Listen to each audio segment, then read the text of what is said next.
Salam sejahtera buat kita semua. Senang sekali bisa bertemu kembali di video episode kali ini di channel YouTube Ruang RMK. Kami berharap kita semua senantiasa dalam keadaan sehat dan selalu di dalam lindungan Tuhan Yesus Kristus. Kali ini tim Ruang RMK sedang berada di salah satu ruangan kelas Sekolah Kepribadian John Robert Powers. Dan bersama kita saat ini sudah hadir Ibu Caroline, beliau selaku COO John Robert Powers, dan juga Ethan. Halo, shalom semuanya. Shalom. Nah, di video episode kali ini kita akan bincang-bincang tanya jawab mengenai bagaimana sih seorang ibu harus mengajarkan kerohanian pada anaknya, khususnya anak di usia remaja.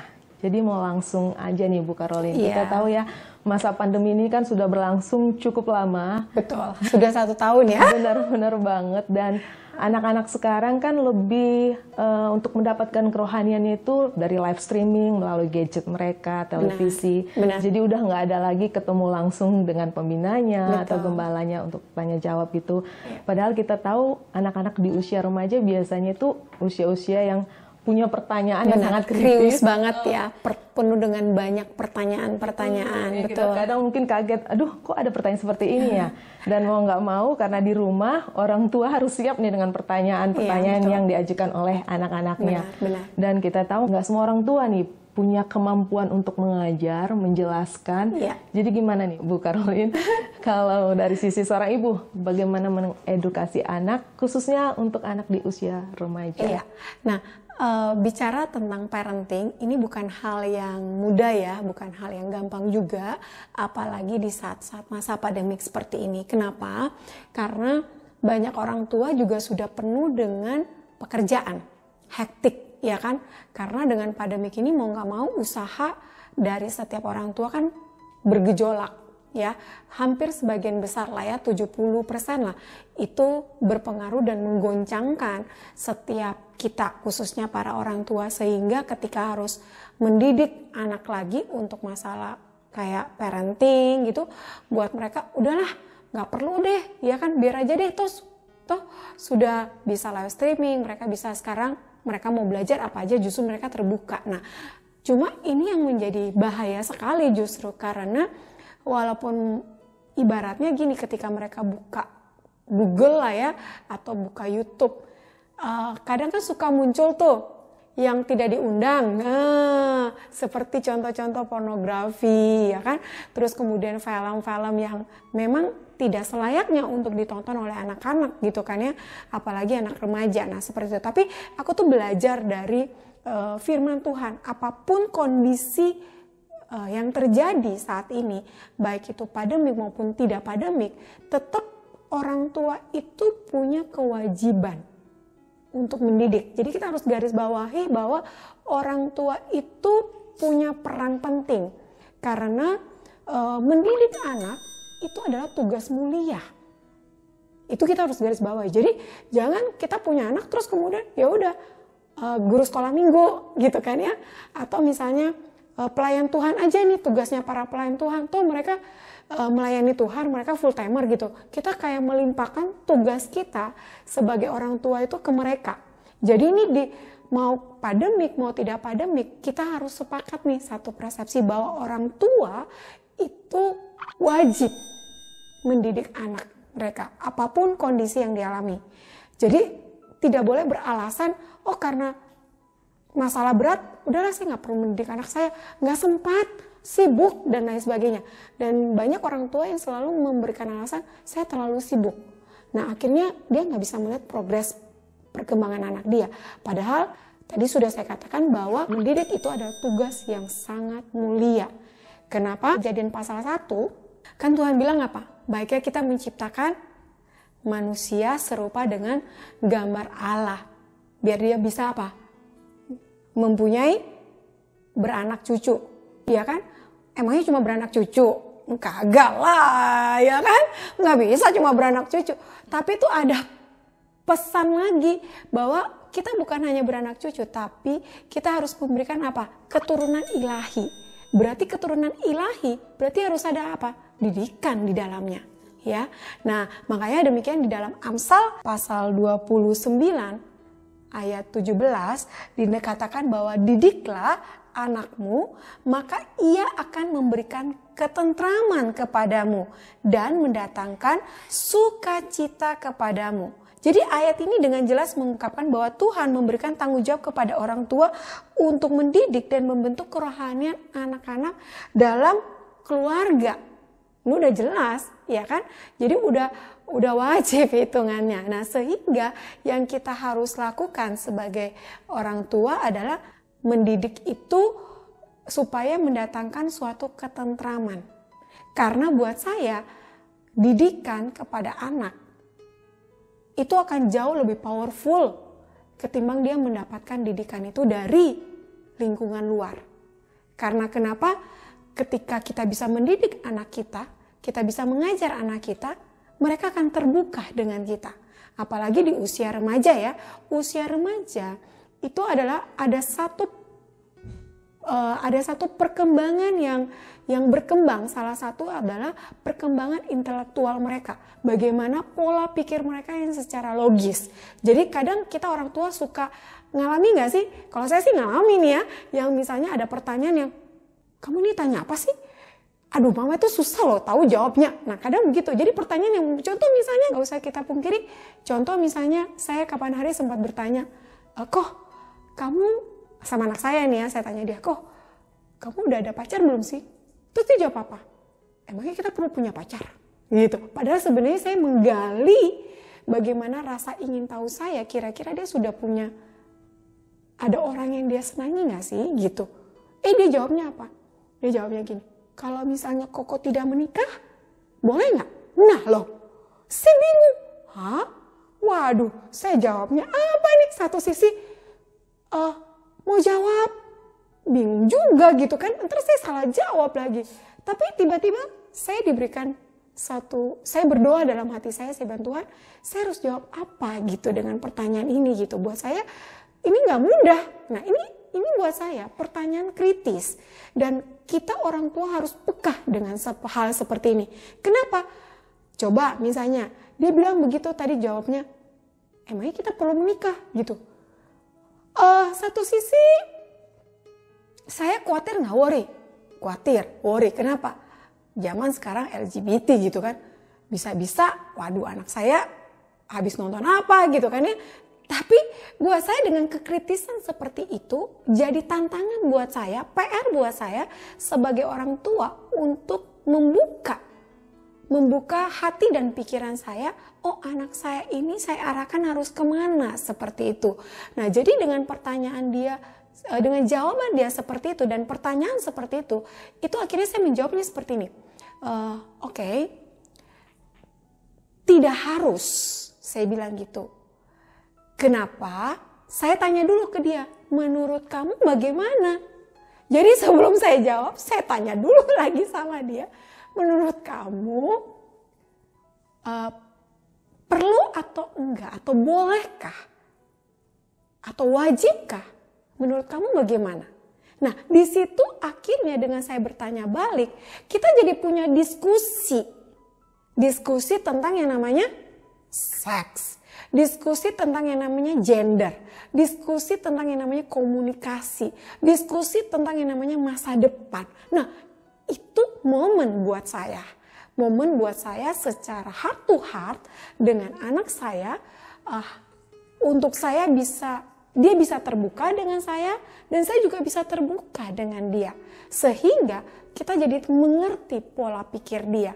Dan ini yang saya juga ingat di dalam Amsal 1 ayat 8 sampai 9 ya, dikatakan begini. Saya baca ayatnya dikatakan seperti ini bahwa hai anakku, dengarkanlah didikan ayahmu dan jangan menyia-nyiakan ajaran ibumu, sebab karangan bunga yang indah itu bagi kepalamu dan suatu kalung bagi lehermu. Wah, ini ayat keren banget gitu kan ya. Jadi peran kita sebagai orang tua, saya sebagai ibu itu mengajari dia, dan saya sebagai ibu, saya pun juga harus ibaratnya itu membuat dia bisa terbuka dengan saya. Karena kalau dia nggak terbuka, dia nggak ada komunikasi dengan saya, itu justru kita jangan happy, jangan senang. Kenapa? Karena itu tanda tanya besar. anak saya cari informasinya dari mana? Nah, seperti itu. Oh, terima kasih Bu Caroline. Luar biasa sekali penjelasannya. Saya tadi menangkap itu ada kritikan yang disampaikan anak kepada orang tua. Itu menjadi tantangan buat orang tua untuk bisa mengarahkan anaknya. Benar ya Bu ya? Dan ayatnya tadi diambil juga dari Amsal 29 ayat 17 dan Amsal 1 ayat 9. Nah, di sini sudah hadir ada Ethan. Usianya berapa? 12. 12 tahun ya? Iya. Juni 13. Juni 13, menuju 13 tahun? Iya. Oh ya. Nah ini tadi kan dari Mama nih. Kalau dari Ethan-nya sebagai seorang remaja, kira-kira edukasi seperti apakah yang dibutuhkan Ethan untuk soal kerohanian ini? Bisa dibagikan? Kalau dari saya sih khusus kalau misalnya buat orang tua sama orang tua sih bisa di rumah, bisa di gereja aja sih gak apa-apa. Soalnya kan setiap hari kan kayak misalnya masih anak-anak remaja gitu kan biasa sama orang tua pergi ke gereja, sama orang tua di rumah juga doa sama-sama setiap malam. Ya kadang bisa saat teduh bersama-sama. Tapi kalau buat yang remaja gitu kan bisa nanya-nanya. Itu sih benar tadi bisa bikin pusing orang tua. Kalau kita nanya terus ya? Iya, kalau misalnya nanya terus, apalagi udah pas hal-hal yang kayak pacaran gitulah. Seks. Yang tentang seks gitu. Itu kan bisa, itu kan masih kayak belum waktunya untuk mengetahui yang kayak hal-hal gitu. Tapi kalau misalnya kayak pelajaran IPA ya gitulah, itu kan kayak masih satu-satu dipelajari satu-satu gitu. Karena itu pengetahuan umum ya, bisa dapatkan dari sekolah. Tapi kalau rohani kayaknya ada sesuatu yang timbul di hati Ethan, aduh ini apa sih jawabannya gitu, dan penting banget untuk bertanya pada orang tua di rumah ya. Ya itu kalau misalnya khusus banget kayak curious banget kayak pengen tahu banget gitu. Ya itu sih coba-coba nanya aja dulu gitu. Jadi lebih baik bertanya. Ya lebih baik sih nanyanya kayak mau buka hati sama orang tua gitu, mau buka komunikasi gitu. Oke, terima kasih Ethan, luar biasa sekali. Terima kasih lo sudah sharing di ruang RMK. Itu tadi dari Ethan, anak usia 12 tahun menuju 13 tahun ya bulan Juni ini. Kita banyak belajar juga, dan dari sini saya tangkap sepertinya memang setiap anak itu perlu mentor. Benar ya Bu Caroline? Dari tadi betul. Apa yang disampaikan. Nah, dari Ibu Caroline sendiri bagaimana? Kita sebagai orang tua, saya suka mengatakan demikian. Orang tua itu punya peran begini. Satu, dia bisa dijadikan sebagai seorang mentor. Dua, orang tua itu bisa jadi coach, ya, apalagi kan lagi booming sekarang, coach gitu. Nah, orang tua bisa jadi coach. Yang ketiga, orang tua juga bisa jadi terapis. Kenapa? Karena banyak juga sekarang muncul anak-anak yang berkebutuhan khusus. Jadi sebenarnya ya inilah peran orang tua, apalagi ibu-ibu ya, karena kalau misalnya pria kebanyakan biasa kan mereka kerja gitu kan ya. Nah, yang di rumah ini adalah ibu. Nah, ibu ini tiga nih peran ibu ya, sebagai mentor, sebagai coach, dan sebagai terapis. Dan banyak macam sebenarnya peran ibu gitu. Cuma tiga ini yang mungkin jadi poin. Nah, apa yang kami lakukan di dalam keluarga kami adalah dengan melakukan namanya 4M. Nah, itu kami turunkan kepada anak-anak kami. Jadi baik Ethan maupun anak kami yang kedua, Siegfried, kami melakukan yang namanya 4M. 4M ini apa gitu yang kami lakukan dalam kami mendidik ya. Ini salah satu pola asuh yang kami lakukan kedua anak kami. 4M itu, M yang pertama itu adalah membaca firman. Terus kemudian kedua merenungkan firman. Ketiga melakukan firman. Dan yang keempat adalah membagikan firman. Nah, ini yang kami turunkan dan kami ajarkan. Kenapa? Karena kita sebagai anak Kristen, anak-anak Kristus, sebagai anak-anak Tuhan Yesus yang mengikuti perjalanan Kristus, ya bukan Kristennya ya, tapi pengikut Kristus yang sesungguhnya itu adalah melakukan yang namanya amanat agung. ya. Kalau kita baca amanat agung itu ada di dalam Matius 28 ayat 18. Yesus mendekati mereka dan berkata, "Kepadaku telah diberikan segala kuasa di surga dan di bumi. Karena itu pergilah, jadikanlah semua bangsa muridku dan baptislah mereka dalam nama Bapa dan Anak dan Roh Kudus, dan ajarlah mereka melakukan segala sesuatu yang telah kuperintahkan kepadamu. Dan ketahuilah aku menyertai kamu senantiasa sampai kepada akhir zaman." Jadi ketika kita sebagai pengikut Kristus nih ya walaupun sudah orang tua dan kita juga merindukan keluarga ilahi itu ada di tengah-tengah keluarga kita, lakukan ini amanat agung. Karena ini udah jelas. Pergilah dan jadikanlah semua bangsa murid. Bukan kita yang pergi terus kemudian kita sebar ke bangsa-bangsa. Bukan begitu juga. Kenapa? Kisah 1 ayat 8 dikatakan begini. Tetapi kamu akan mendapatkan kuasa kalau Roh Kudus turun ke atas kamu. Ingat tadi kan udah diberikan kuasa tuh. Nah terus di kisah 1 ayat 8. Dan kamu akan menjadikan saksiku di Yerusalem. Dan di seluruh Yudea, Samaria dan sampai ke ujung bumi. Nah bagaimana kita mau ke ujung bumi kalau Yerusalemnya belum? Yerusalem itu bicara apa? Yerusalem itu bicara tentang keluarga kita. Keluarga inti kita. Nah inilah dimana kan mendidik anak itu dengan cara kita lakukan adalah 4M tadi. Kita mau anak-anak kita tumbuh dewasa untuk juga melakukan yang namanya amanat agung ini. Makanya kita senantiasa sebagai orang tua dimulai dari kita dulu. Nah saya bersama suami, kami juga membangun ini. Enak gak sih? Nggak enak gitu kan. Tiap hari lakukan begini. Tapi karena kita melihat bahwa oke, saya murid Kristus dan saya mengasihi Tuhan dengan sungguh-sungguh, maka saya melakukannya dengan kasih. Tidak ada paksaan. Jadi benar naturalnya kami, setiap kami bangun pagi, kami saat teduh, ya kan? Walaupun memang kalau pagi tuh selalu kita sendiri-sendiri sih. Suami saya sendiri gitu kan ya. Anak saya sendiri gitu. Malam baru kita bareng doa bareng, ya kan? Tapi kalau baca firman, kita mulai gitu dengan membaca firman. Kemudian merenungkan. Caranya bagaimana merenungkan? Makanya kalau di Mazmur 1 tuh ya, cintai apa? Orang mencintai Taurat Tuhan gitu kan ya. Firman Tuhan, kita cintai, kita kasihi. Berarti kalau kita renungkan, kita catat. Jadi bukan hanya kita baca, udah selesai. Enggak. Nah, kita renungkan, kita tulis. Anak saya yang paling kecil juga demikian. Apaan sih mah? Tiap hari gini kan? Tapi saya bangun itu. Setiap hari. Kedisiplinan setiap hari supaya kebentuk karakternya. Jadi 4M ini dimulai dari diri kita dulu. Kita renungkan, kita catat, habis itu apa? Kita bagikan, kita share, kita cerita. Kita lakukan dulu, maaf. Kita lakukan, yang ketiga adalah kita lakukan, kita memberi keteladanan kepada anak kita. Iya kan? Saya kalau salah juga, ya saya akan minta maaf. Saya ada kata-kata saya yang kasar gitu sama Ethan, saya sadar saya diingatin firman Tuhan. Oh yaudah, saya masuk lagi ke kamar dia, mungkin dia lagi sedih gitu. Udah gini, kok maaf ya, tadi mama kayaknya kasar deh. Maksudnya nggak pantas mengeluarkan kata-kata. Dan kita harus berani, kita harus gentle. Karena itu diajarkan firman Tuhan. Maksudnya kalau kita salah, kita harus berani.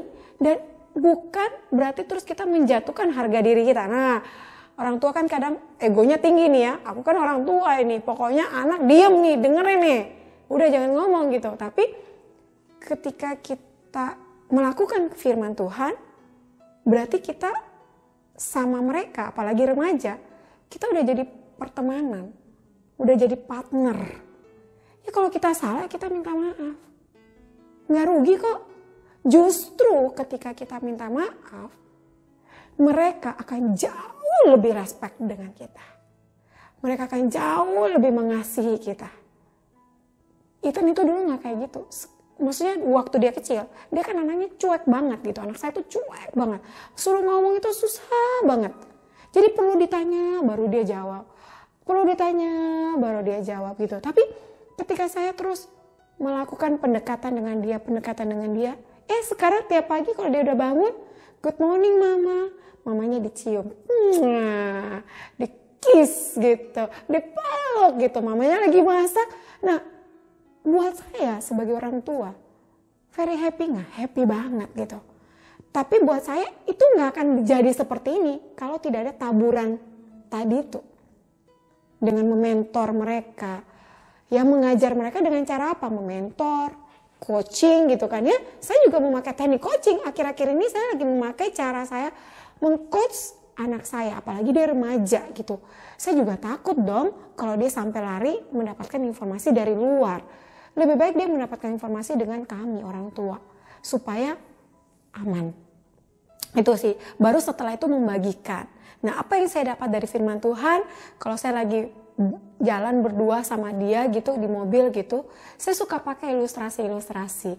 Kok kamu ngerti nggak kalau lagi naik mobil begini, Tuhan tuh lagi mau bicara apa sih sama kita? Nah, kadang dia suka, mama ini kenapa sih gitu. Tapi itu saya memakai teknik coaching, meng-coach tentang suatu kebenaran bahwa hidup kita itu penuh dengan inspirasi untuk kita itu bisa bagikan kepada orang-orang di luar sana. Nah, hidup ini penuh dengan inspiration. Ya, kita harus bisa berbagi. Nah, jadi dan saya bersyukur banget dari saya mementor gitu kan. Kemudian juga, nah kita di gereja juga, kebetulan di gereja kami itu ada sistem mentoring juga. Nah, saya sebagai orang tua, ibu juga nggak mau dong sampai salah di mentor. Jadi saya harus tahu kakak siapa gitu kan ya. Kelihatannya kepo banget sih ini si mama gitu ya. Tapi buat saya lebih baik saya kepo daripada sampai anak saya salah. Itu akan jauh lebih penyesalan buat saya.